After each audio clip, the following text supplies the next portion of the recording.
next Wednesday. We're there with you. You know, we could have done somewhere else, but we choose to be here. We played the original version of Baltimore by the late great Nina Simone. That was one of our only reggae songs that she made. And then we played the reggae version again by the Tamlins featuring Sly and Robbie. Baltimore is in a serious crisis at the moment as we speak. Baltimore, serious crisis. So we don't know how much shoes we have so that we can walk it off, you know, because it looks like black people love march. From Martin Luther King till now, all we see is marching, and them halfway, you know, I mean, really and truly, we should have started march without shoes, you know, because the amount of shoes we're supposed to wear down by marching. Now we see the marching spread in New York, Boston, and we see the Ferguson march start again in solidarity to what is happening. Serious thing. Try to find out if the police them guilty or the youth just dead, but them throw them in a van and then when them reach hospital, them say them dead. Fractured ribs and all them things there. So I don't know how to do it. He must have vexed with himself and just lick up himself in the van. But you know, say, them I say a Friday is supposed to hear certain things, but you know, you not hear nothing Friday from them. Them now go arrest the police all a month time before you hear another march again start. People are asking quiet and peace. But the thing we can't take with black people more time, you know. In time them a burn down place and them own place, them burn down. I don't understand that. Man a light fire and a choke molotov bomb in them own community where them own black people they and a rob them own black people store. Believe you me. Strange. Yes, Baltimore. As we have said, the struggle continuously. We don't know why we struggle enough, you know, Rasta. Black people know if we struggle. You know, say I don't know win the battle, we're not gonna know say we win. Yeah, because we're so used to struggling. I don't know reach up on top of the pyramid. We're gonna still try to figure out. But come like we still there at the bottom. But we know that good must overcome evil. You know, and we are say like Marcus Garvey, if you have no confidence in yourself, you are twice defeated in the race of life. But with confidence you have won even before you have started. Nicky Giovanni, we have a poet in the house. I listen to her read her poem them the other night. Well, not even read them because she never have no book in front of her, and she remind me of the sister here with on the back there. Nicky Giovanni. Well, actually, I two people coming to my mind when me hear her do her poem them. Two people coming to my mind, and this was one of the sister them. And I know such a much know about her because one of the greatest female poet, African poet, come out of America. You have Nicky Giovanni, Gwendolyn Brooks, Maya Angelou, and well, not to mention the last poets. And we have a next group here. We have a next group here where it's, I'm tell you, there are two ones me I hear when me hear the sister recite her poem them the other night. This poem, Word Festival, Agrofest. And this is the next. This is my favorite group of all time. As a matter of fact, we had the pleasure of actually doing a poem with this group upon stage in Washington. And they were here in Jamaica when we gone where you can't believe that me gone in San Francisco and the sister them there, and when me come back me the sister them hunt me down. Yes, me took for me email and me say them really did a check for which part me there.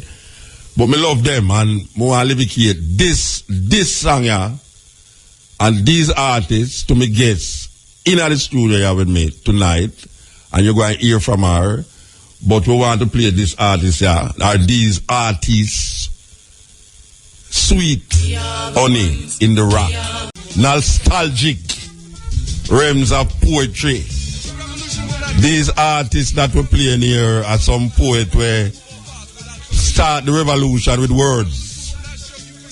in the days, in the 60s, when we got to school, them poet was like, yeah, Gil Scott Heron. You know, his father is a Jamaican. Yes, his father is a Jamaican. And them poet, it's weird because you listen to them and then you end up at the show with them over the years. And we really feel good for know, when it come in at that age there, where these great revolutionaries actually use the word to start a revolution. We have a sister in the house here where we don't want she gone too long and don't say nothing because I don't know how she stay with the time, you know. Because until 4 o'clock we have and you want to say Jackie have her up and drive up and down all over the place and look for the whole of Kingston. And then now me come drive her and clear down here so. So we have to go put her on here right now. We have a poet in the house. The sister named Sunni Patterson. A sister who impressed the audience that was at this poem festival in Portland. That was the fifth staging of this poetry festival, and may I tell you, say, as a matter of fact, 2 poets me remember upon the show, you know. Shepherd, name Nomad's father, when we got him father. Yeah. You not listen to them? You was there when? Oh yeah. When we got him. I'm a fan. I'm a fan now. No, the father, of him father. Oh, the father. No, not them. Not them. No, what them supposed to do is take out one of the ones in the band and put the father in there. Because the father is not a part. As a matter of fact, him should have come out of the band and put his father as the lead poet in there. No, the father sweet man. Him father sweet Rasta, believe you me. And you know the way they say about him a launch him book, you know. And a whole heap of the poem them in the book and father write them, you know. Me and tell Jamaica this, you know. Me and tell Jamaica this. Don't be fooled. You understand? The book out there by, what's name again? Sheldon. Sheldon book, it's full of him father poetry. You understand? And if you don't get no credence to him father.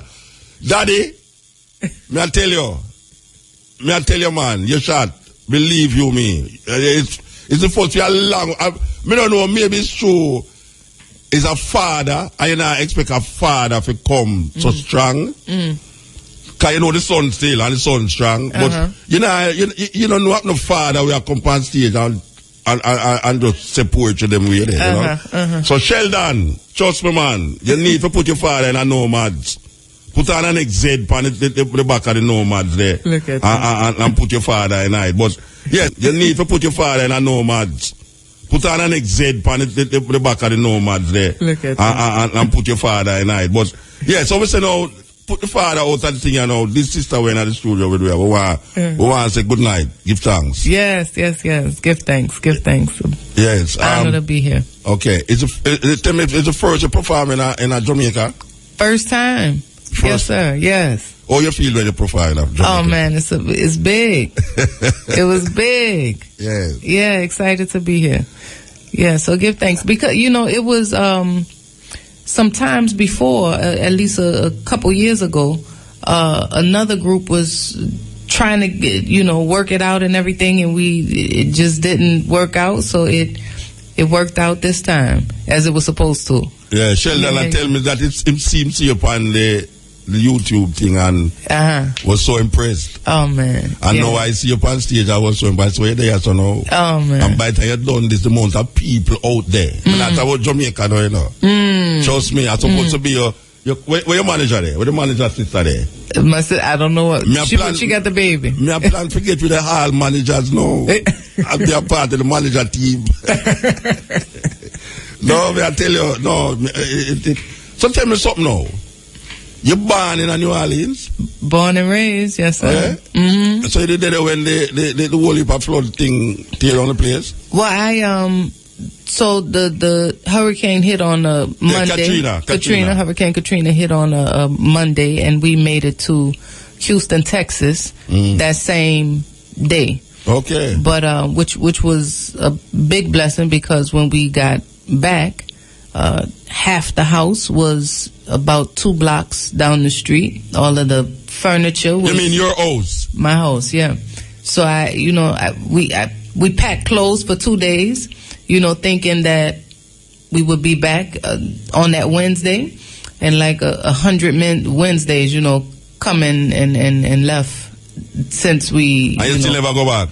Well, I moved back after a year. So I would go back and forth to, look at the property and see what to do with the property. But, it was nothing that could be done with, in New Orleans you have these shotgun houses, what they call. And it was a double shotgun house. So literally half of the house was off.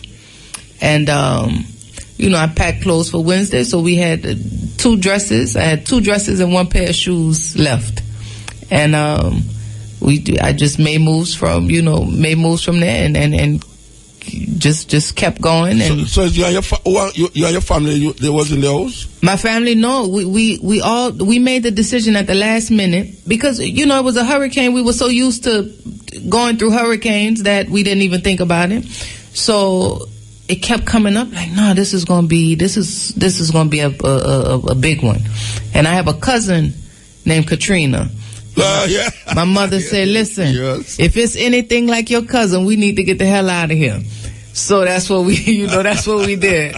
And, that was what it was. We got back and, I couldn't believe, I couldn't believe what I saw. I never seen seen anything like it, so granted it was an outpouring of help from people from, just all over the country.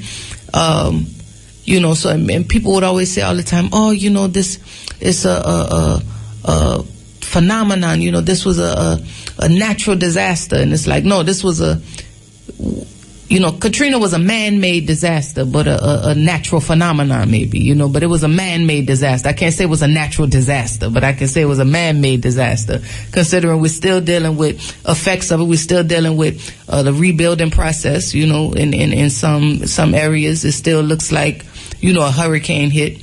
We're still dealing with, your basic tenants, food, clothes, and shelter. When you think about grocery stores that was in maybe area, schools that was in the area that were completely underwater and they never rebuilt the schools. So you have these neighborhoods where children have to be bussed out of these neighborhoods to go to schools in other neighborhoods or find grocery stores. The basic things that you need just to live and survive are things that are lacking in some areas. But, we still move and give thanks. Yeah. All right, so it take you a year to come forward to New Orleans. So you was living in Houston. I lived in Houston for a year after Katrina. Then I moved back to New Orleans. Okay, all right. So when you move back to New Orleans, or you get back together your life, or you get back your life together, so.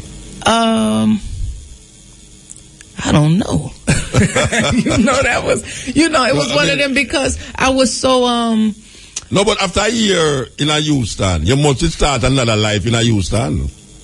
But I was still so back and forth in New Orleans, and I was traveling a lot with speaking and performing and things like that. Yeah, because it was what I had to do really in order to get back on your feet. Yeah, get back on my feet and just really be in a good headspace. Because when you look at and think about the destruction that was left, what I knew to do as, artist, activist, healer, what I knew to do was to do that work. I knew that, I needed to be a preservationist. I knew that I needed to recall culture. I knew I needed to recall history and bring forward some things presently and into the future. I knew it was certain things that I needed to project. So that was the only thing that kept me sane, even in the midst of everything. You look up because your family is still thinking about my parents and everything with, and then other people who had never left New Orleans. You had people that never ever left New Orleans, and now they're being bused to places like Minnesota and things like this when they never So you're dealing with a real in this time this aspect of enslavement, when we were brought on these boats, now it's Greyhound buses and all of these kind of things and ship you out of your place. I heard that Fats Domino said that he wasn't leaving. Fats Domino. Fats Domino? Yeah, Fats Domino was like, no. And then, it came a point where it was like, you got to come up out of this house, Fats. Something's got to happen. People, Fats Domino got a song, Walk into New Orleans. It was one of them where it was like, Fats, something, we got to go, It was something big, especially in that area, see, where he's from, which is where I'm from, this area called the Ninth Ward, which was one of your hardest hit areas. So I mean, you see this thing. In fact, Domino's house is like a staple. It's this yellow and black, house and things like this. And then when you see it, like, wow, that's when you know too that, man, this is this was big. To see it, just leaning and the way that it was, just everything is for those of you who don't know who we're talking about, that's true, because we know a lot of young people listen to this program. Fats Domino is one of the greatest blues singer out of America. Living in New Orleans, and if you Google him name Fats Domino or go up on YouTube, you might orient yourself to this great blues artist. I knew a promoter was trying to get him here. Very difficult because the bed in the hotel wasn't big enough. And he must have special. Because I'm so big and fat. So obviously I don't think he will travel again because I don't know. To accommodate him is a massive task. To accommodate him. All right. So you're born in New Orleans. You grew up in New Orleans. You write your poems in New Orleans, you sing in New Orleans, you do your Tai Chi in New Orleans. Between then and Houston. And Houston. And you say the first time we meet, which I don't remember, was in Houston. In Houston, Is that Yoruba? It was a Yoruba. Yeah, it was called the Caravan to the Ancestors, which takes place every year in October. So it's to commemorate, those ancestors that came over during the Great Ma'afa. And so it's in Galveston. Some of the events start in Houston, then it goes to Galveston. But we met. Then I was trying to find I'm gonna find a picture before we leave. We took a picture and everything. I'm gonna find a picture before we leave. And sure. The sweet. What was really sweet about that event was that when I came on the beach, hundreds of people on the beach, black people, and all of them was in white. It was amazing. And then we had this whole heap of drumming and chanting to the Orishas, and it was the first. I mean, apart from voodoo in Haiti, but it was the first Yoruba celebration I've been to. After that, I went to the next one in South Carolina. That temple. There's a temple. There's a Yoruba temple in Oyetunji village. The Oyetunji village. We was invited there too, and I went there. I went there. That was nice. That was really nice. A Yoruba village right in the heart of America. Like, wow. That was one of not one of, but that was the first, I want to say, village that was completely, this African village that was dedicated to, this African thought movement, dress, and everything. Everything, That was it. So I hear you read a poem and you call it all of the Orishas. But then I say, the Tai Chi, and I'm saying, no, I am trying to figure out what is our discipline. Because she mentioned all the Orishas just off her tongue like that. And then I hear she mention, and well, she never mentioned it, but I get to find out that. So you have to tell me now, what is your discipline? So I came through a bunch of schools. I come from New Orleans is a hodgepodge of African Catholicism and everything else. So with voodoo, hoodoo, everything else that comes along with it. So I came through a family, a Catholic family. I have a father who was a nickel and dime hustling Muslim. You understand? So to combine all of that with a Baptist grandmother, so I would have to, make the sign of the cross, then go to a vacation Bible study and go in the mosque and everything else, So it was, coming through that school allowed me to have an appreciation for every faith, I guess you could say, and so my mission and movement is one of universality of love. So even I guess it could almost be a interfaith movement and discipline. I guess that's the main thing I could call it. I don't even know what to call it outside of a universal. Listening to the poems, it kind of ease to the animism side. Well, now I am Santeria. Yeah. Well, now vibes. Yes. Even in that, I am as far as initiated into when we're dealing with Yoruba. I've gone through initiations in Yoruba. May I tell you? Yeah. So I've gone. Now we're getting it all tired. Yeah. So that's my door. That's my opener. I came through too. My godparents, and when I was maybe say 13 or 14, something like this, I had a math instructor, Nana Anawa was her name, and I would see her in this white. I was fascinated by her all the time. She had it was called the Neighborhood Math Center, one of the best and most, just the humblest person that I had, met or so. And so she was my instructor, my math tutor. And I would watch her, and what I didn't know was that this was her discipline. But I learned this over time, because all I knew was that I wanted what she had. I want to be this person, this humility she had, this way, this, she would get loud when she needed to, you knew not to mess with her, that kind of thing. You know what I'm saying? But I would see her in this white. I was like, what? Man, she's like an angel. I don't know what's going on here. What is this? But, it never left me, and it stayed with me all of my years.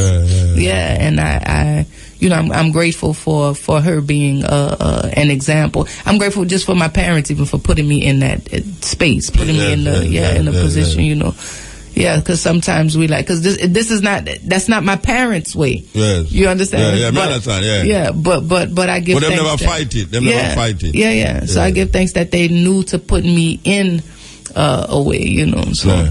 All right, the center. To me, the center of the Yoruba tradition is in Brazil, and the Santeria in Cuba, and the voodoo in Haiti. Yeah. Ironically, there is no remnants of any of the orishas that I know of in Jamaica. Because we take onto ourselves now what we call Pocomania revivalist tradition. So it mixed with Baptist, and some of the retentions of the African spirituality. But the identification of like Shango or any of the orishas them, here they mention in Jamaica, apart from people who take onto themselves, who bring it, that tradition, and it's very interesting. It's very interesting. And I see it getting more popular and popular. No, it is. I see it too. No, I see it too. It's something. Even for me, because this a spiritual system is so, you hear people speak about this thing, but what these Orisha represent are just forces of nature. They take on these names, but it's almost like when we're describing it to children sometimes like when my daughter asks, what is that? That's the wind. Yeah. We can call that Oya. You know what I mean? But it's a force, it's a force, and it's something that we embody, every aspect of it, considering we embody, everything that's around us, every force, all of life. Yeah. This is the Cutting Edge on RFM. There when you're talking to Sunni Patterson. This is the Cutting Edge on RFM. We're talking to Sunni Patterson out of New Orleans, poet, singer, activist. When them say activist in your case, what do you mean? So for me, that's I guess it encompasses so much because it's more than being quote unquote active, but it is about embodying, supporting, holding even space for a real just cause, so it goes to holding these, when I'm saying the words, being a poet, especially knowing the importance of a word. I remember reading a definition. It said that a word is composed of two parts, reflection and action. And they said that if one part is sacrificed, then the other part suffers. So I want to make sure that in my way, whether through these poems and words, that I'm not sacrificing any part. That is a whole piece. That comes forward. I like when poets are more than just poets, and I hear the activists come, and I say, okay, she's more than just a poet, because most of the poets that I know are then, when they say poet activists, I say, okay, them involved with something outside of the poetry. Outside of the poetry. And so how long now, I can't remember ask your age now, because I don't know what I ask you, but how long now you've been writing poems? Which is a cliche question. Yeah, because I've been writing a long, that's been a long time. but I can say that in this way, how this movement of it, this traveling piece of it, I guess, came about was so I used to teach high school full time, and that was a whole another thing. With teaching high school, but give thanks, it opened many doors. But so it wasn't until really I knew through college and things like that. I was always the one to do even being a little girl, like in church, I was the one. Oh, Sunny, we need the poem for the something someday, something like this. So I was always that one, but I took it seriously, I guess, by the time I got to college, really. And then throughout that college career, then teaching, and then once Katrina hit, that was in 2005, that was really when I had the opportunity to travel to this extent with it. And really go. If you notice that I set up a next mic up there, so because I know say you will be inhibited sitting down when we ask you for read the poem. I know say that I want to sit down. But I want you to tell me, I don't even want you to tell me. You remember the first poem when you write as an activist, not as a poet now, just going to school and you know what? I do. I wish I could remember the words. I remember one was called the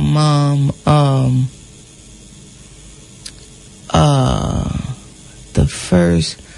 There's a couple that comes to mind. One I remember was Babylon is Falling Down. And one was Little Boy Blue. That sounds like a song from another Little Boy Blue. I wish I could recite it, but you can't remember. No, we're not. I can't remember that one at all. No problem. No problem. I just try to find out. Yeah. You know, like as a poet, though, my first poem have nothing to do with activism, nothing to do with blackness, nothing to do with.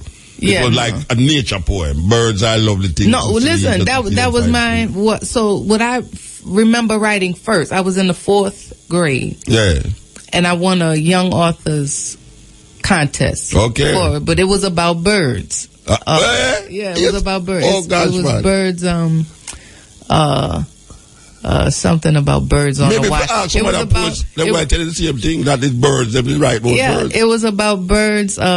Birds must think that we are, that people are crazy because we don't eat worms and we don't sit on. I remember this because during, was something about that, because during when I went back to check the property, check our house with the storm.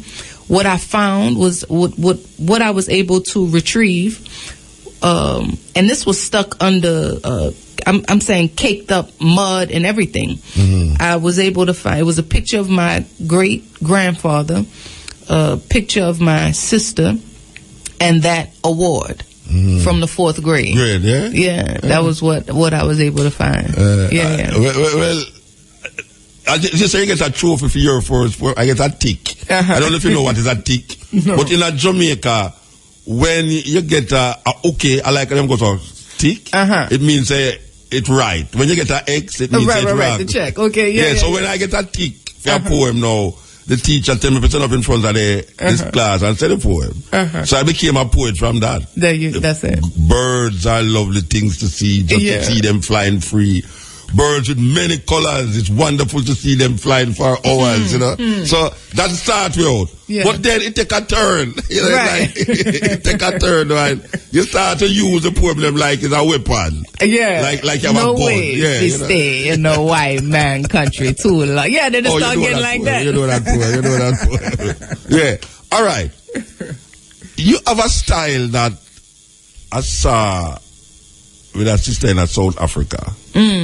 And this style is a very unique style where the audience don't know when the poem ends and when you are speaking to them.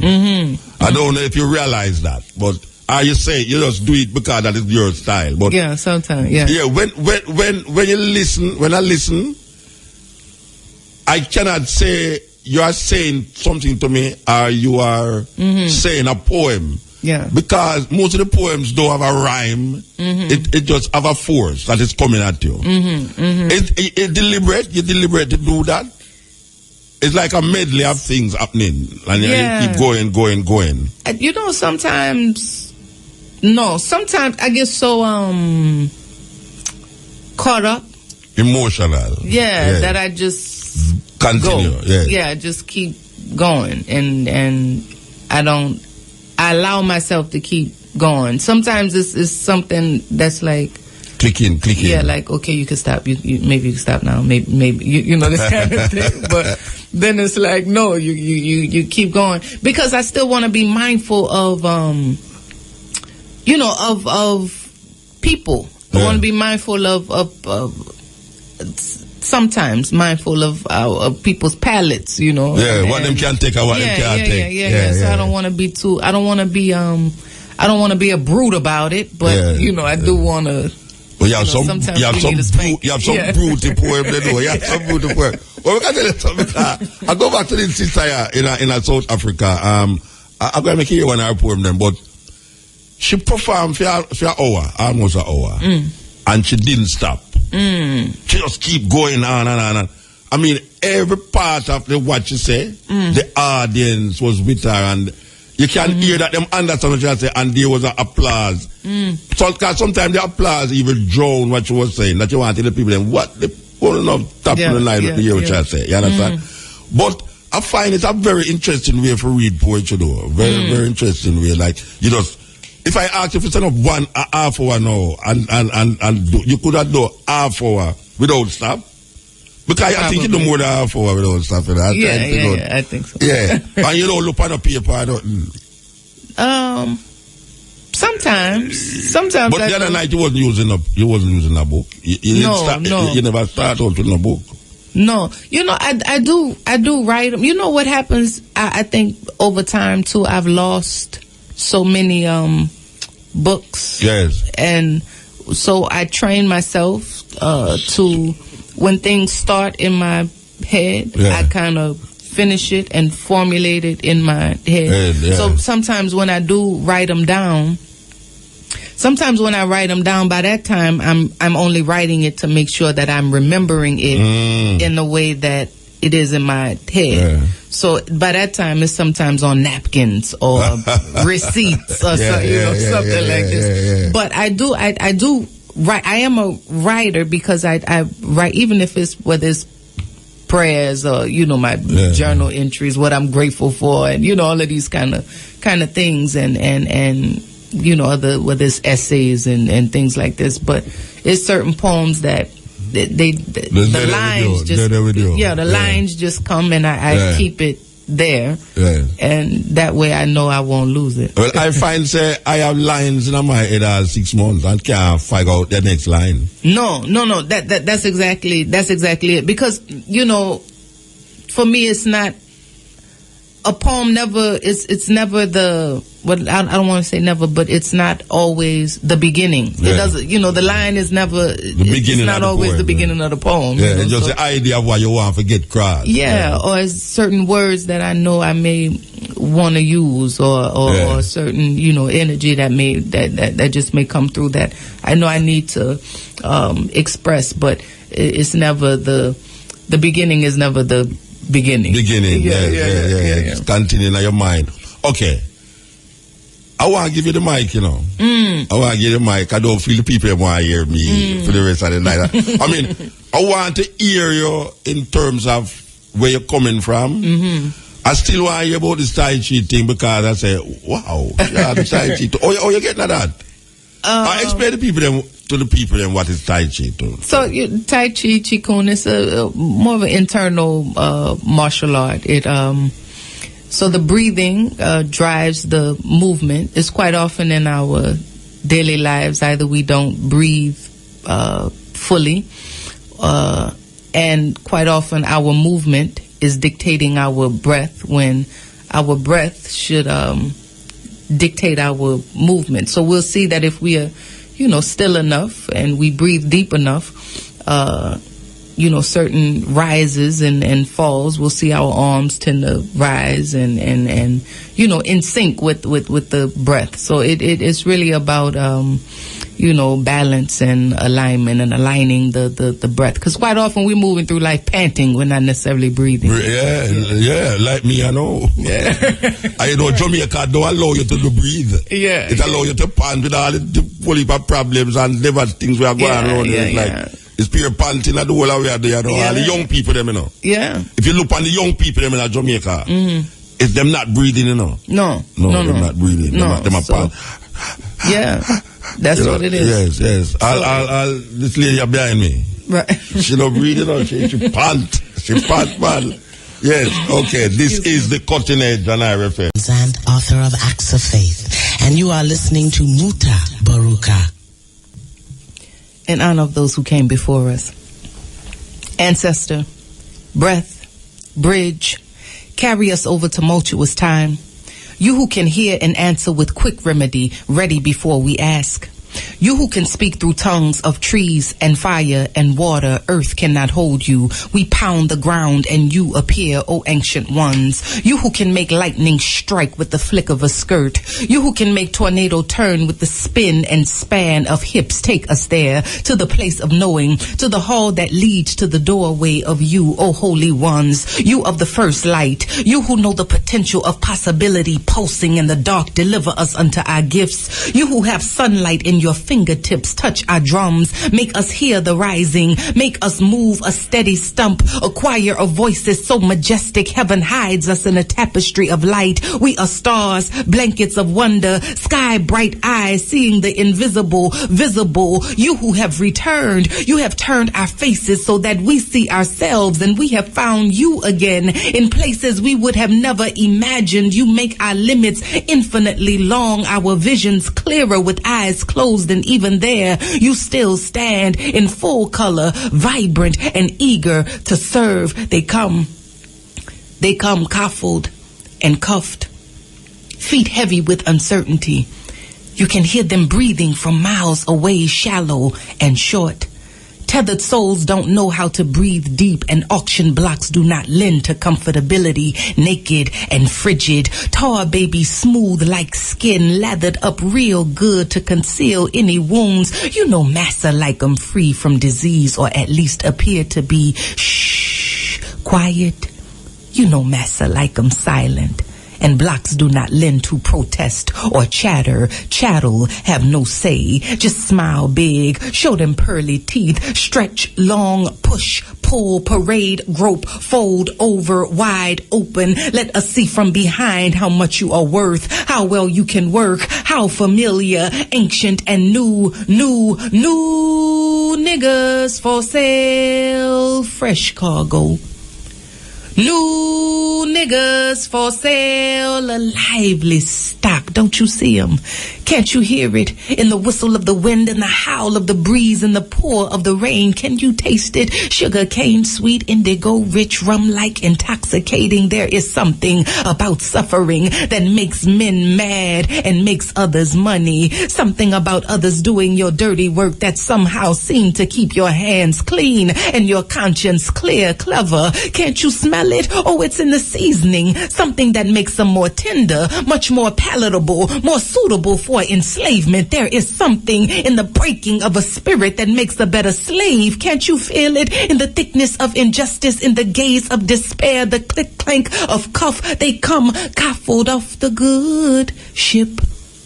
Jesus, it's the longest trip for the Africans, where rich men play with the lives of humans every day. Oh yes, there is something. There is something about suffering that makes men mad and makes others rebel.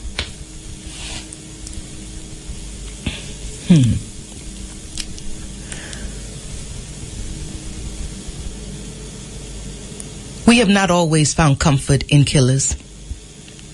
We have not always found solace being rocked in the bosoms of those who silently pray and then openly destroy. No, not always have we mistaken mimicry for mastery, or pretending for knowing, or enslavement for freedom. But across my memory marches millions, bold, regal, resilient, confident, unshackled feet stumping up spirits to guide us through this fickle material world. We like sun and moon folk, universal souls, praying our prayers and singing our songs. Eshu, Ogun, Shango, Yemoja, Oshun, Obatala, Oya, Dambala, Aida, Wedora, Nkango, Olodumare, and Yame. We know all of you by name. We are people of beginnings, of culture, of strength. Not always have we given in to the empty threats and scare tactics of the powerless ones. Not always have we allowed the blood of our sons and daughters to color the streets while we're walking asleep,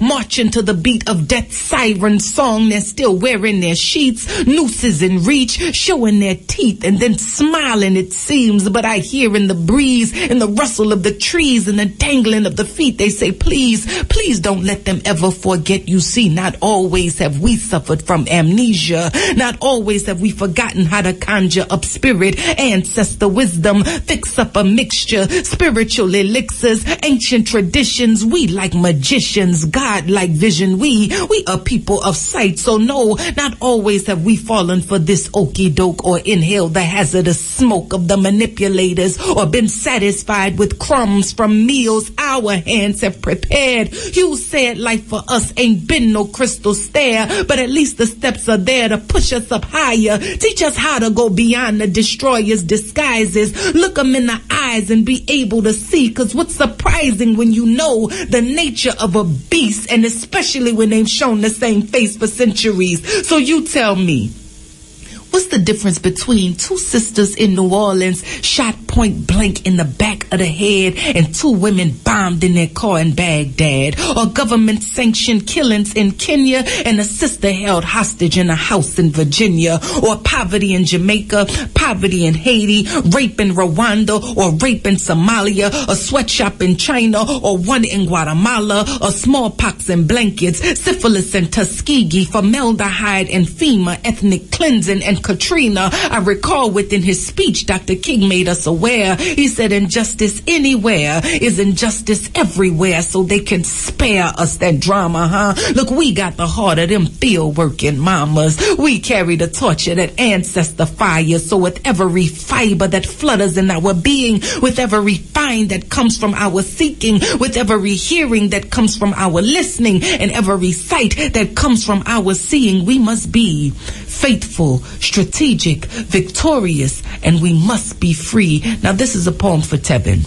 The coaching age and I refer, we're talking to Sunni Patterson, and she is in the middle of a performance, and we broke it. Sonia, Sunni, I said Sonia, Sunni. I'll tell you. All right, Sunni, you impressed a Jamaican artist very much with your performance the night, and he went home and did a portrait of you. Oh, wow. And his sister brought it from Portland. Wow. And this is the portrait here with you and your little... Oh, look at that. daughter. Oh, that's wonderful. His name is Philip Henry. Oh, that's great. Yes, it's really a virgin who has been there a very long time doing portraits. Oh, my goodness. And this is really something else. That's big. Him capture with her. That's big. Yeah, it looks sweet. Oh, man. I mean, him catch a baby. Him catch a baby sweet, man. That's big. No, man, him catch a baby sweet, man. Trust me. Oh, my goodness. So, him say I must present this to you. Oh, Philip man, Henry. that's Him big. live in Portland. Philip Henry, thank you so much. Yeah. Oh, my goodness. So, I was told to do this and give you this. Thanks. So, yes. Okay, so we're back to the performance, and I will not stop you, and you don't have to ask me if you should stop. Yes, sir. Okay, continue. Let's see where I think I was telling you about Tevin. I think that's where we left off. Tevin Flowers. Yeah, Tevin Flowers. He was a little boy. He was a little boy who was 7 years old. His body was found dangling from a coat hook in his school's bathroom. Well, this is a poem for a little boy named Juan. Juan, who was 8 years old. Juan was forced to eat his own vomit inside a Mississippi penitentiary for juveniles. Well, this is for 17-year-old youth, because 17-year-old youth live in such a state of lack and limit that they give up before they even start. But you know, children only do what children are taught. It's like it's 3 strikes against them before their feet touch the land, and then they move through this life without a choice or a chance. But I ask sincerely, who listening can be a voice when the sticky fingers of fear have gripped the throats of the people, and words as beautiful as freedom or justice or love never quite make it to their tongues, and they are stuck choking and gasping for breath on a coulda or a shoulda till there is nothing more left. But I am here like thousands of miles way up in the air, turning clouds into flowers, since the ones down bottom lie limp and unwatered in unsafe schoolhouses where cowards become heroes and the heartless are given power, and the only thing that matters is the making of a dollar. Really, who here will speak? Who will stand in this hour? Who will protect our babies against a system that devours? Can you imagine? Picture Picture the nastiest animal mixing poison in a cauldron, then we let them feed our youth, and before you know it, they in a coffin or a jail, or their cells become altered in their eyes. It's like their eyes only begin to see destruction. Heaven help us. Please show us. May we learn how to repent for the hypocrisy and negligence we've shown to our children. Really, who here will serve? Who can show that there is light? Who can tell of the precious dawn that follows the onyx night? And when you say it, will you feel it? Will you really believe with all your might that every flower is sacred, that every future is bright? I'm asking who? Who out there can help? Who will prune and water the garden? Because if you're not a part of the solution, then you must be. Now, this is a poem for those who work 25 hours a day for 24 cents an hour. For those who tried the street stress heavy, their feet strapped with anguish, backs bent with burden. For those who live between the lines of fear and confusion. For those whose eyes have witnessed the sunrise and they still question the awesome power of a supreme being. For those against the wall or in the dust or behind the bars or on the other side of the barrel. It's for those who do not see God in the mirror or a tree or a blade of grass, a homeless man, a crescent moon, a drop of dew, a ray of sun, or a purple sky. It is for those who have given up on life and just wonder how they are still allowed to open their eyes real wide in the morning. And I say to you, it is not yet time to die. For seekers of a better way, for speakers of new words, for creators of another day, awake from your slumber, massive in number, as brave as thunder, as courageous as hope, as audacious as faith. I see heaven in your face. How does it feel just knowing that wherever you go, the holiest of holies is present in the form of you? This is for you. It's for your worth. It's nothing less than divine. I say this for all of those who survive, who get up, who scream, even when the takers try and zap their dreams, who shout no, who cry yes, who feel the glory of victory boiling in their chests, for the lovers of love, for thinkers of peace, for workers of justice, filled hands of freedom, whose voices ring high when vibrations are low, for the tillers of the earth and the seeds they sow grow big, grow long, grow up, grow high, rise and take your stance, because it is not yet time to die.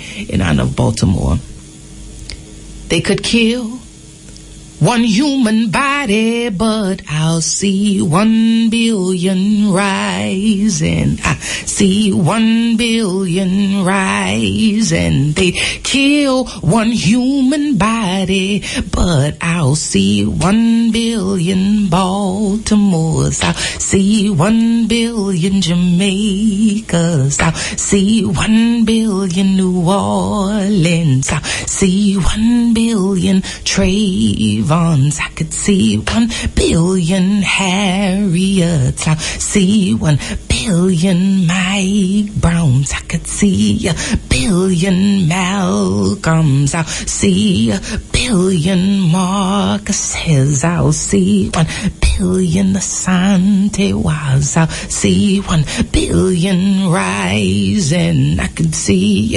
billions rising. I'll see some billions rising. Now see some billions rising. Now see how many billions rising. Now see some billions rising. Now see how many more examples of destruction will it take for us to lift this veil of ignorance that drapes our faces? We place hands over ears, eyes closed, mark mute, walk dead, have to, because they shoot before we speak. But when you know the truth of what they do to those who refuse to believe in the lies they feed, now it's either we would crawl and give in feeling helpless under the pressure, or we would remember. We would remember how to walk like warriors, how our feet are on the shoulders of giants, how we've conquered chaos before. We've compromised our divinity far too long, and all at the hands of an oppressive entity that deliberately aims to kill, and still they will use poison and steel or cotton and fields, take trillions of dollars, pollute all the water, destroy everything from Phoenix to Florida, then still find time to pimp your daughter or sodomize your son, turn turn two parents into one, and one is never enough in this world of too much. Or here is a classic equation: divide up a family, multiply mommy's movements, cause daddy done move where no responsibility can ever find him. Add in depression and bitterness, subtract the encouragement, then you watch the percentages fill up the prisons. You see, we are master mathematicians, exponents of confusion. We be choosing death as if there are no other options left or right, up or down, shiftless vagabonds roaming around searching for something safe, seeking, never finding or recognizing the space inside, that soft, quiet sound that doesn't compete with the crowd of voices or the violent volume. And here is the value of you. So now this is like a vowel. It's standing in the midst of clanging consonants. It's constant. It's a kind reminder of the connection of us when so often we have been picked apart, separated and sorted as casual as laundry. After all, they would tell us we should never mix the colors and the whites, right? Okay, now on the other hand, there was a time when Mr. always preferred Mammy over the Mrs. Forced crinkled fingers in crevices too sacred to mention, and though this has happened time and time again now, she still flinches at the scent and sight. But this time she placed something inside, where by twilight on the third night of the fourth week, he would be gone, and no one would miss him, not even his children. Herein is the power of the medicine men. It's the gree of the conjure women, them who make charms that ward off harm, them fighters forming freedom around their feet, so that wherever they walk, their souls will know that liberation lives wherever they go, and wherever they go, the Spirit of God is. Them who see the pattern of God in the stars, whether that be in the sky or in your eyes, them light-bodied beings speaking love in an atmosphere filled with fear. Oh, here they come, lips laced with prayer, bearing gifts given by the great one who gives the best gifts. They lift their hands in gratitude, bidding us to rise. They call us to our highest selves. They remind us we can fly or just feel what it's like to live with no holes, no halves, just whole. Cause Lord knows, it only takes one reason for the biggest believer to become the most unfaithful. But ain't that how the world go? Create a slither of doubt, and then soon it turns out to be this mountain of madness. This is hell in a handbasket. It's bastard children playing hide and seek between dilapidated buildings and shards of concrete. There are no playgrounds in these towns, no jungle gyms for them, no green space dedicated for relaxation or shelter when the sky rains bombs or the breeze blows bullets or the earth can't stop her shake. Take a moment, let us reflect on this mess we have made. We have rejected nature's voice, all in search of material gain, donning the rags of the disastrously insane. My God, not this again. Not the different name, same situation again. Not to declare war, all in the name of peace, again and again and again and again and again. But then again, thanks be to God, there are them who can rouse us from our drowsiness, who save us from our haphazardness, who assist in realigning our energies with heavenly elements. And there are skeptics who will bark. Oh, now there she go with that dreamer talk, as if every masterpiece didn't first start from just a thought. If only we could see through the eyes of our hearts and go straight to the matter, eliminate the rhetoric, strip everything down to its natural essence, and it is there we will find the answer, the greatest, the only example, and by far the most revolutionary weapon we all have, and that is love. So I'm from a place, we were speaking about this, called New Orleans, and going through this Hurricane Katrina, I'll let the piece speak for itself.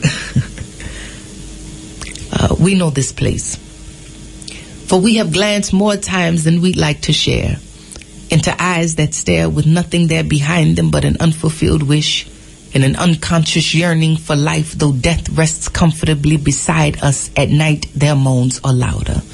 They come to visit the guards at the gate, and they stay until morning, torturing their guilt-ridden insides. The silent cries of the keepers are louder than the booms that come from the guns they use to occupy the space. And we know this place, For we have seen more times than we'd like to imagine bloated cadavers floating through waters of a city gone savage, foraging the land for what can be salvaged, but what can be saved when all is lost. It happened in August, 29 days in. We are now 5 days out of the only place we knew to call house and home. Few things are certain.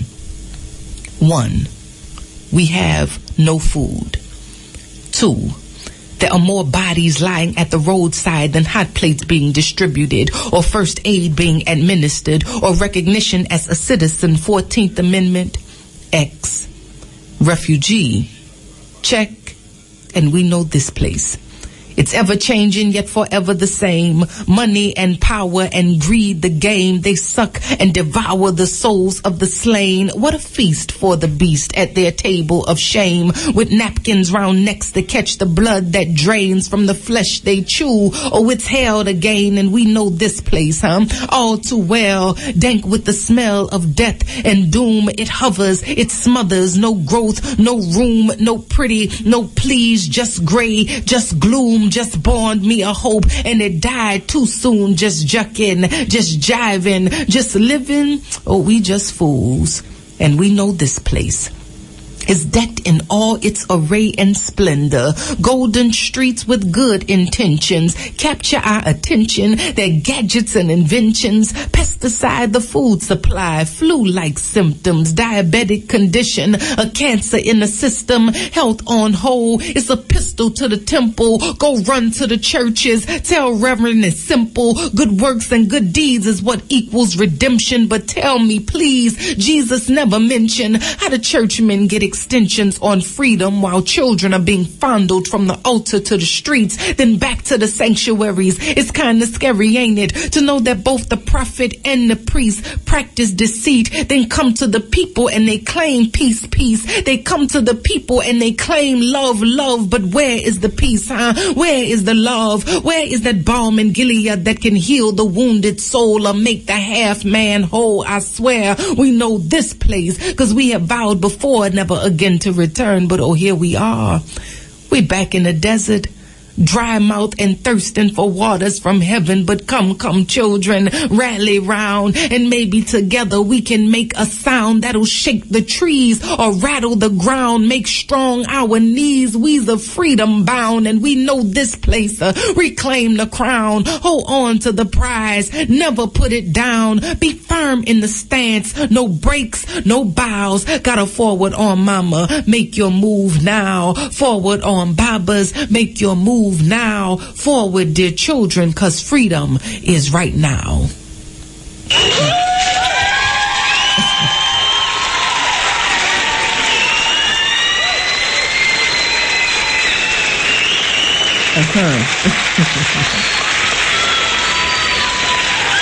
You never know that you never know that someone cheap in it, don't you? Right. No, I mean, I'm not telling you I have to go outside to listen to you. Come on, hear you like how everybody else hear you outside. So, because in us, get a false sense of pride with the big box and that. Yeah. But yeah, say some serious things there. I mean, really, I mean, all right, most of them poems they write during the Katrina thing or is an ongoing thing with you. Tell me. Yeah, so it seems like Katrina have a profound. Yeah, you know, with that, I think because, you know, when you've gone through that kind of shift, time, right, is kind of, now how you tell time is before Katrina or after Katrina. You know what I mean? It's like BC and AD type of BK. Yeah. That's what it is. Right. Yeah. Yeah. So it's like that. So it definitely has a large effect, because, you know, this wasn't just a paradigm shift for my life. It was a paradigm shift for all of, you know, New Orleans, New Orleans, and the entire country, because now you're dealing with, you know, elements of people who have never been in certain cities that are now living in these cities that's making these changes. You know, it was things that you did, like on Mondays in New Orleans, that was red beans and rice day, you know, things like this. Tuesdays, you know, you had spaghetti day and stuff.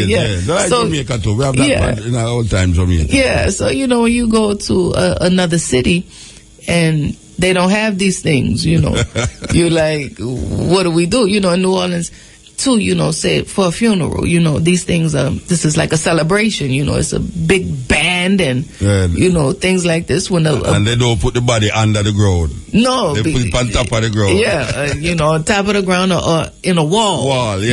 So you know, these are, you know, you have this element. You hear the sound first, you know, they come out and then it's really solemn, and then you know, as soon as the body goes wherever the body goes, whether the wall or you know the ground, it's like a you know, this is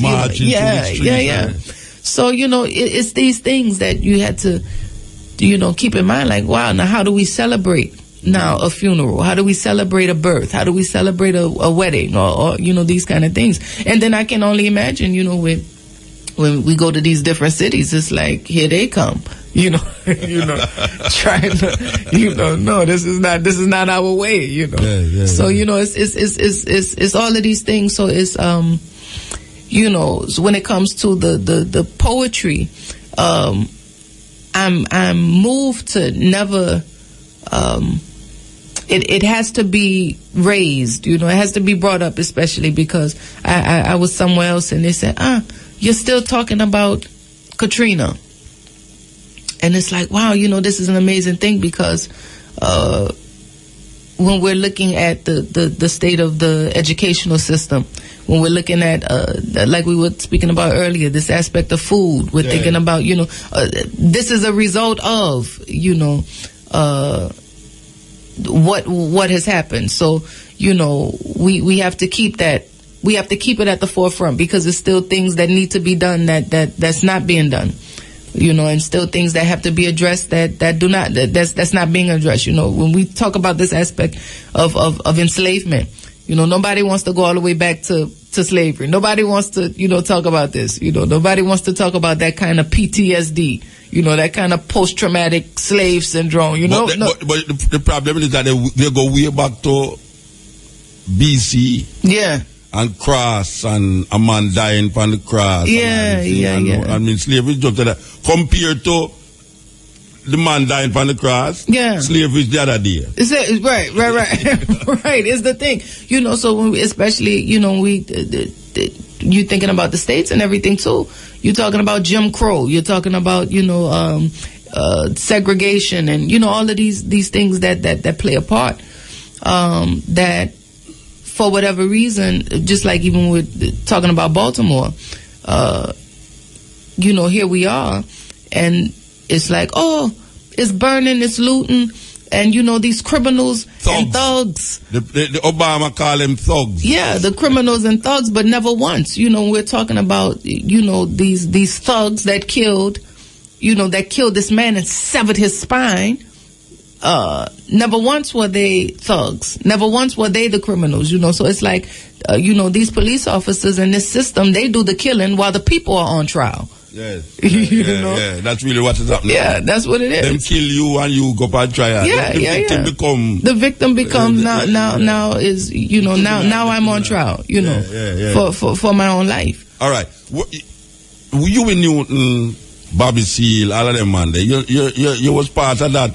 Black Power, Black Panther vibes. Are you the new Black Panther? You know, Khalid Mohammed. Tell me. Yeah, now certainly I come through that school in a sense, but I certainly am not that age to be to move. Because I hear you read a poem that's so graphic. You never read it a while ago, though. No, I haven't done it yet. I didn't do it yet. I hear you read that poem and I say, Well, you know, because so one of the elders in New Orleans, Baba Malik, he you know, they were all Panthers. So I'm actually telling at the same time their story. Yeah. That's good. That's good. And you tell it like you were there. Actually. Yeah. Well, you don't know how I listen to you though. Believe you me though. It's like I sit down backstage and everything what you say. I can remember the topic. I can remember the lines, and it's not very often. I sit down and listen word to word to a poet. Something already distract me, and then everybody come distract me. Say, look, I listen to the data. Most I can take a picture. Take with picture, listen to the data. Right. That's right. All right. So we're gonna continue the journey, the poetry of Sunni. I must ask you, Sunni sound like a name will come after. I don't know. You did have a next name other than Sunni, or that was your birth name? That's my birth name. Sunni. Sunni, yeah. SONNI. SUNNI. SUNNI, Sunni. Yeah, I was born on a Sunday. Okay. On a sunny day. My father wanted another son. And so I didn't see the sun in you. And so Sunni came. Then I was this big yellow child that just came about, and then, look like a son. That was it. Okay, all right. So we know now. Sunni Patterson. Back to Sunni Patterson and our poetry. All right, hold on, Sunni. I get a directive here from this lady who stood on beside me, so may I tell you. She's listening to your poetry and is getting. She just told me a while ago, say something jumping her when she hear you say certain things. So that is good. Yeah. Because usually she would have sleep. The time is 12 o'clock on the dot here, and you are listening to the Coaching Edge. So we'll go forward to the sister now. Okay. So I'm from a stock that pitch cocktail bombs and hand grenades. We put cayenne pepper around the perimeter of a building to keep the police dogs at bay. I'm the Panther Party in a Desire housing projects in New Orleans. I'm a nigga turning a gun on the National Guards. Take a long, long look. I'm a cook in the kitchen asking the missus to taste the dinner. Take a long, long sip, cause death ain't always this good. It's eyes popping out they sockets. It's a lifeless body rocking backwards and forwards. It's a boy stabbed 47 times in front of the church house. It's a man 43 years old stuffing his penis in a 9-year-old girl's mouth. No, death don't always taste good. Just don't sound like something I wanna eat often. Often I hear them say, it was like a train came through the room, left mama so depressed she was unable to move until this one day. It was like a few months after the hurricane.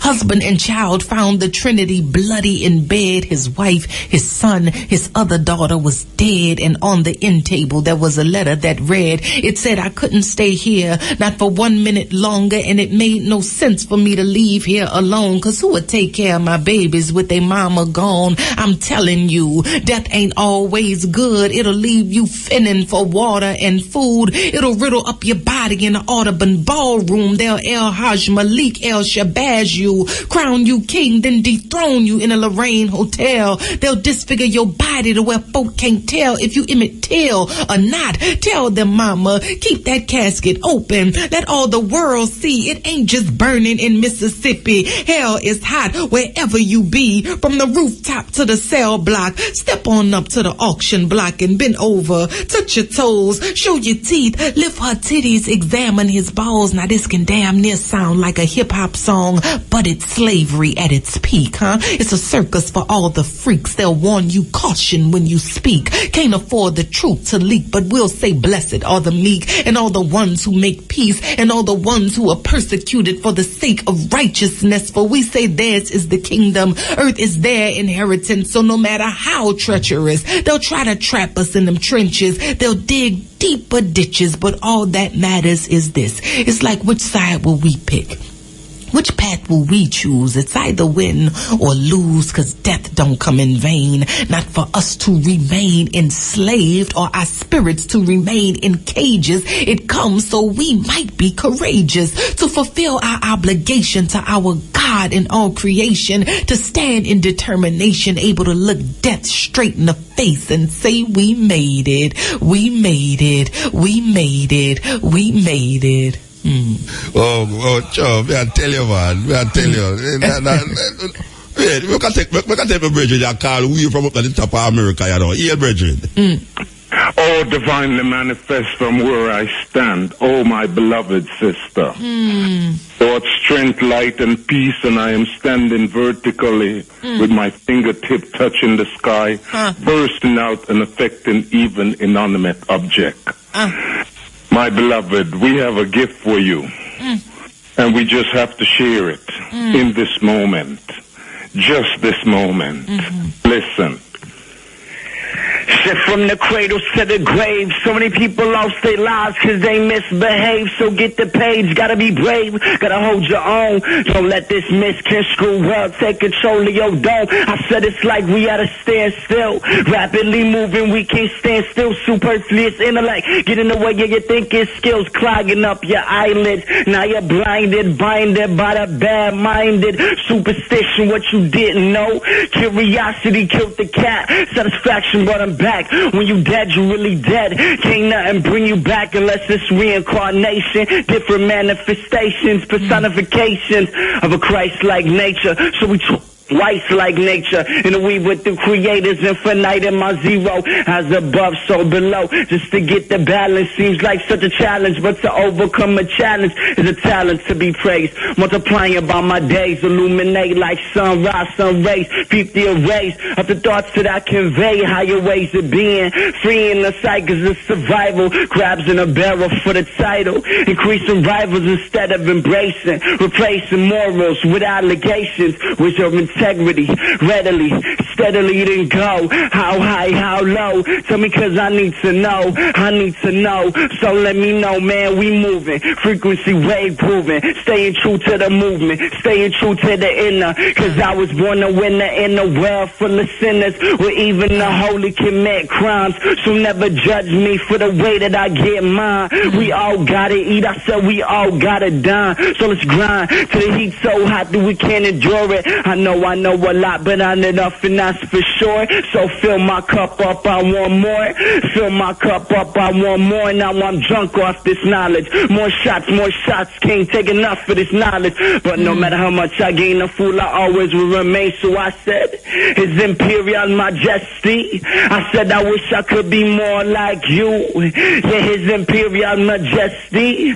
Oh yeah, I wish I could be more like you. You set the example, it's on me to follow through, and it's my life, but I need you to guide me through, to show me all the tricks from all the lies, to open up my eyes so when it's time it's no surprise. Oh yeah, you told me look within, you said everything you need is inside, look within, look within. Oh yeah, you told me look within, you said the keys to the lock lay inside, look within, look within. Yes, Mr. Baruch. No, tell me say about that. Tell me say about that, you know. Tell me say about that. My beloved, this is your nephew, Buddha. Tell me say about that.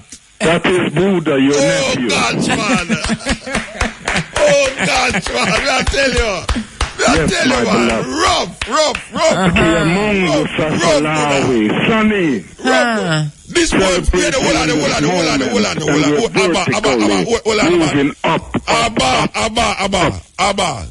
Yes, my beloved. Hold on, no, listen to me, I say, man.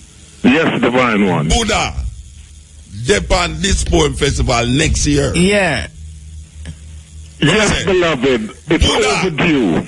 Buddha, Japan this poem festival next year. It's overdue. All right, so you can't talk to her now. Talk to her now. Talk to Beloved her. Sunny. Yes.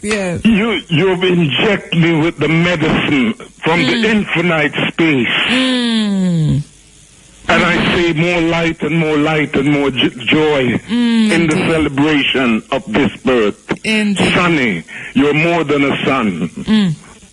You give us more vision. Give us more clarity. And we're in the awareness of knowing the space of the I am.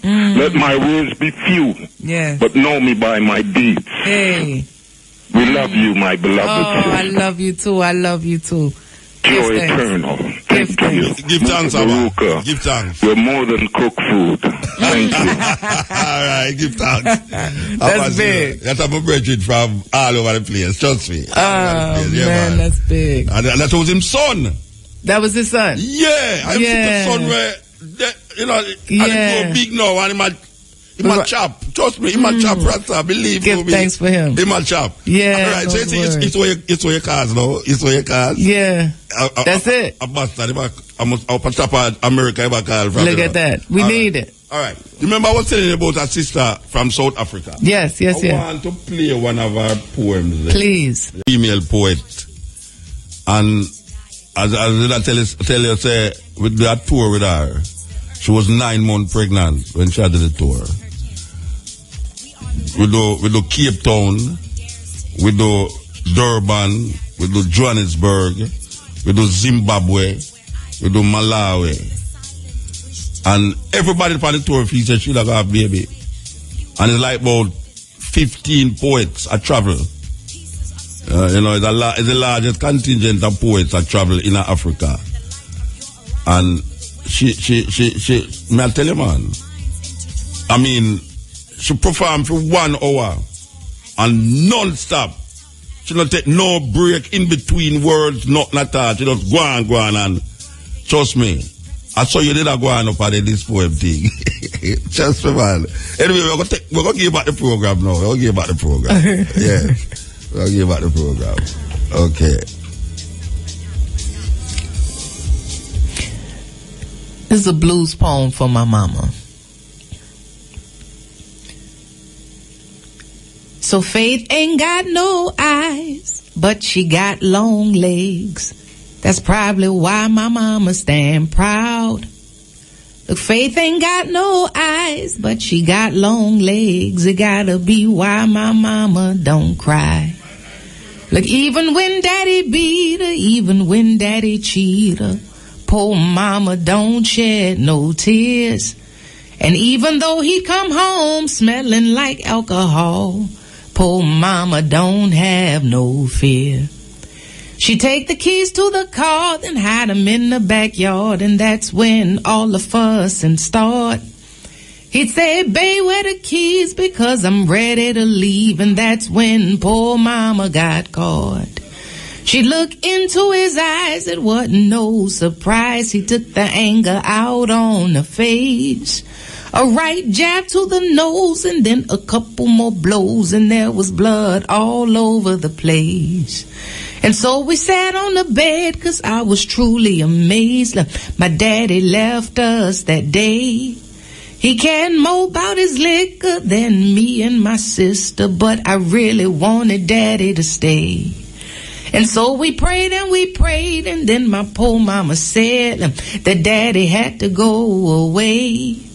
But after months he came home, he was sober and strong, and mama took him back again.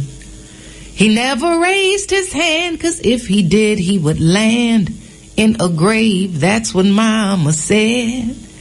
But how you stay there that long when you know he was wrong? She said you had to have a little faith, 'cause Faith ain't got no eyes, but she got long legs. That's probably why my mama stand proud. Look, Faith ain't got no eyes, but she got long legs. It gotta be why my mama don't cry. It's gotta be why my mama don't cry. It's gotta be why my mama don't cry.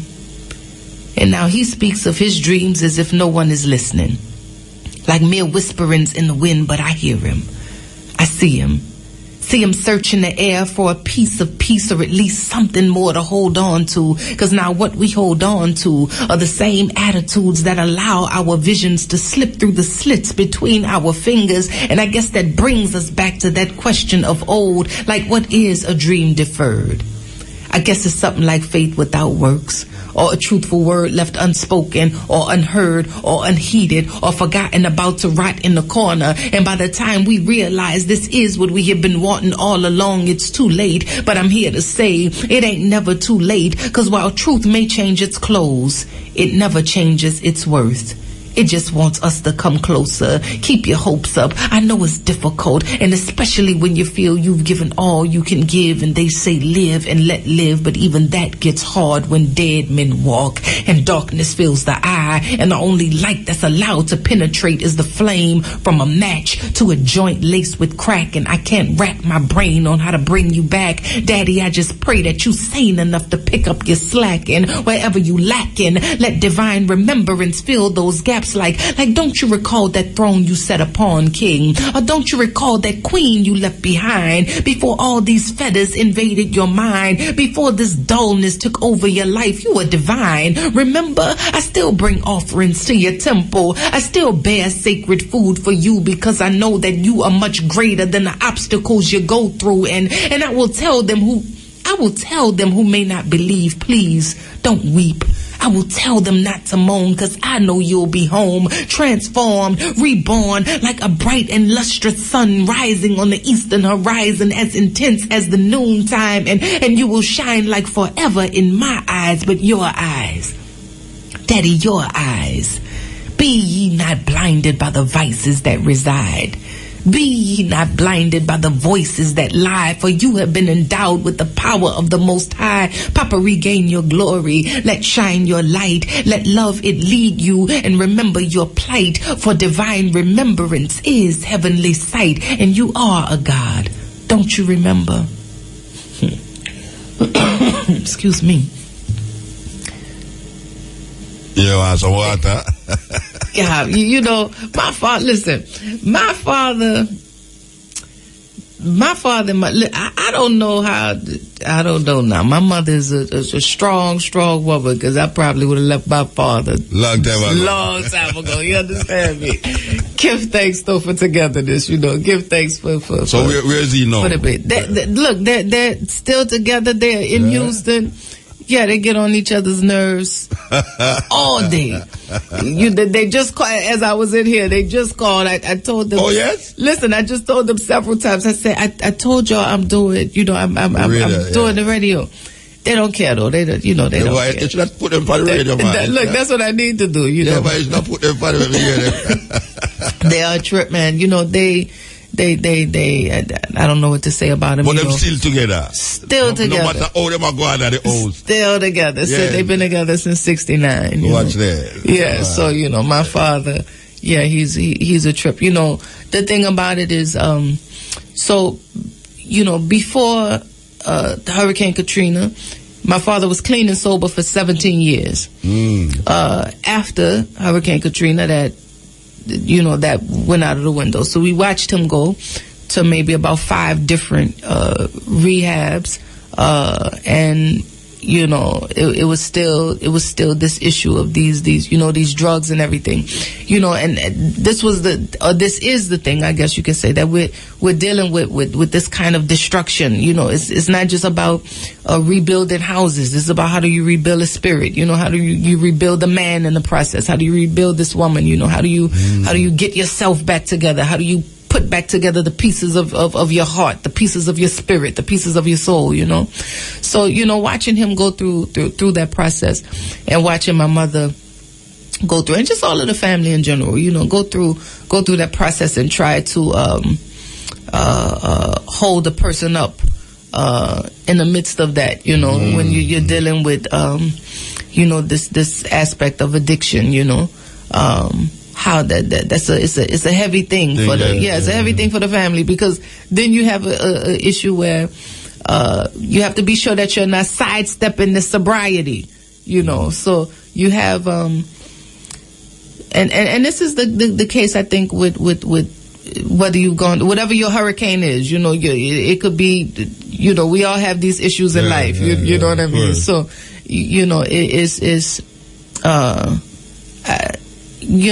again, I keep saying, as far as to not sidestep the sobriety, because you see now you're dealing with this quote unquote addict who was out, will go on these binges and things like this, and now they get sober and they have an opinion.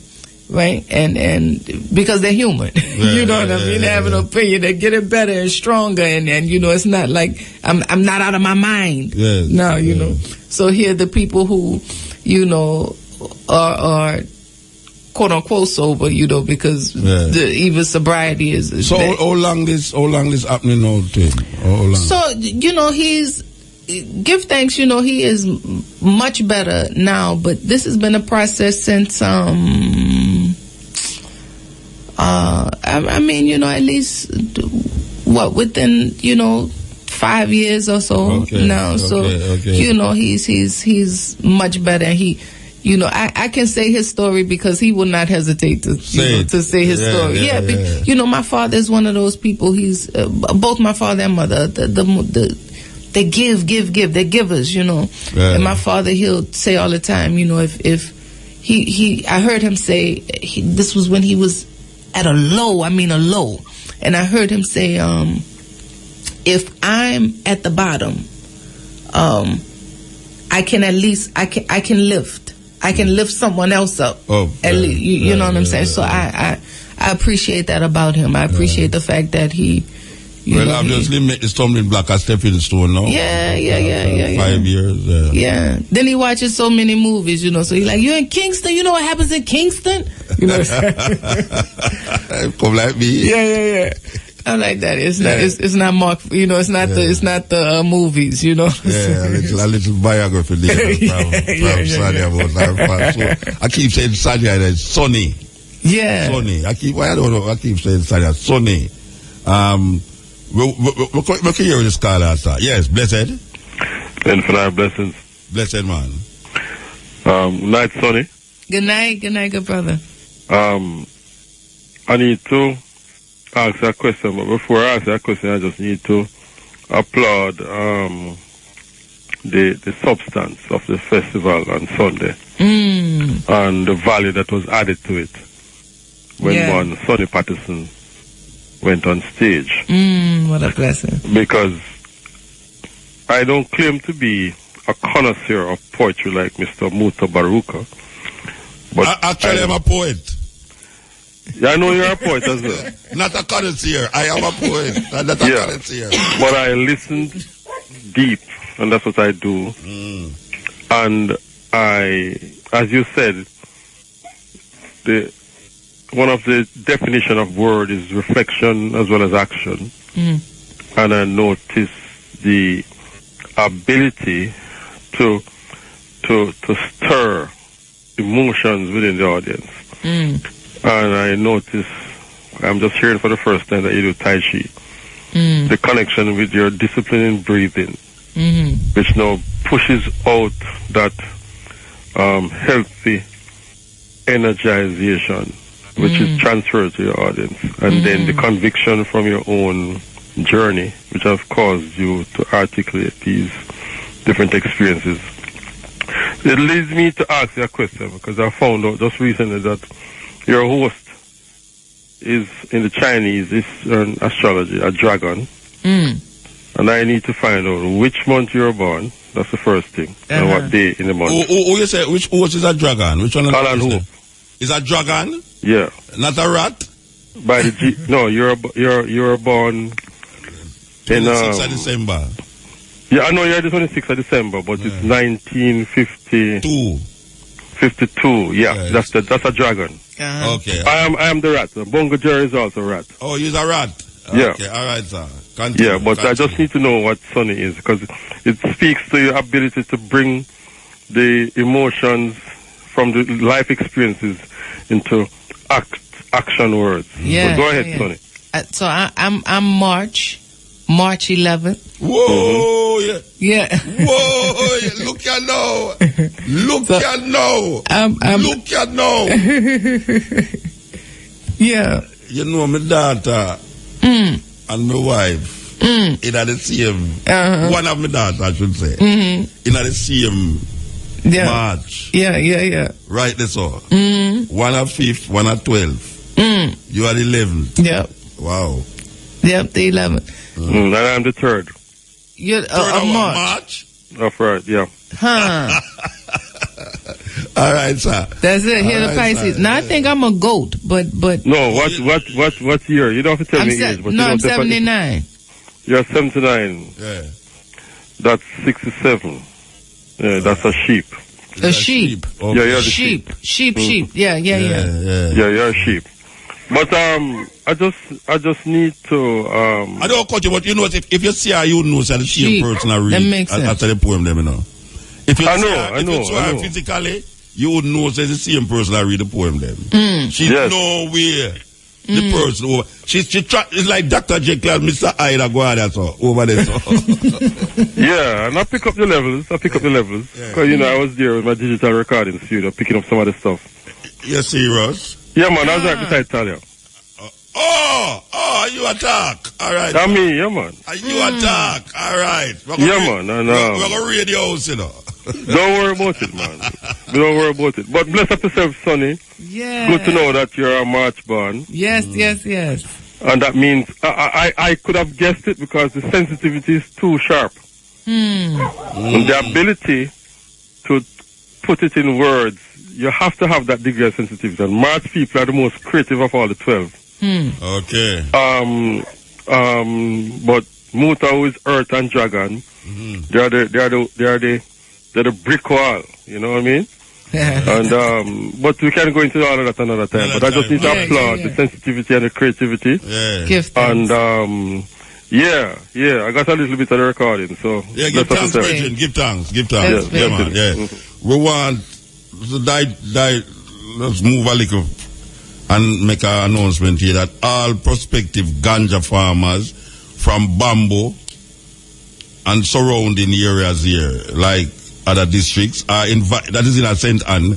Is invited to a special meeting to organize the Bambo Medical Ganja Hemp Growers Association, I think. This Sunday, 3 o'clock at Bambo Primary and Junior High School. That is all the people them, all the ganja man them. Inner St. Anne so is invited to this meeting Sunday at Bamboo Primary and Junior High School. We want to hear the others of this poem, Words and Agrofest. They want to thank Goblin Hill Hotel for hosting Sunni Patterson, her daughter, and her management. Oh man, it was great. Yes. Goblin Hill is all right, and everybody that worked there. Miss Shirley. Everybody. It was a beautiful space. Yeah, beautiful space. Yeah, man. I see you enjoy yourself in Jamaica, though. It look like you enjoy yourself. Listen, I'm ready to come back already. And you come here now to come and talk to more people outside of Jamaica listen to continental inside of Jamaica. So you know, so when you talk about this program right now, it's like gone out there. But yeah, why not come back? Of course, you know what I mean? Yeah. Come back. For you want to come back, you will come back. You know? Yeah. For you just say you want to come back, you will come back. That's it. Yes. We put it out to the year. All right. So we'll continue the journey. Yeah.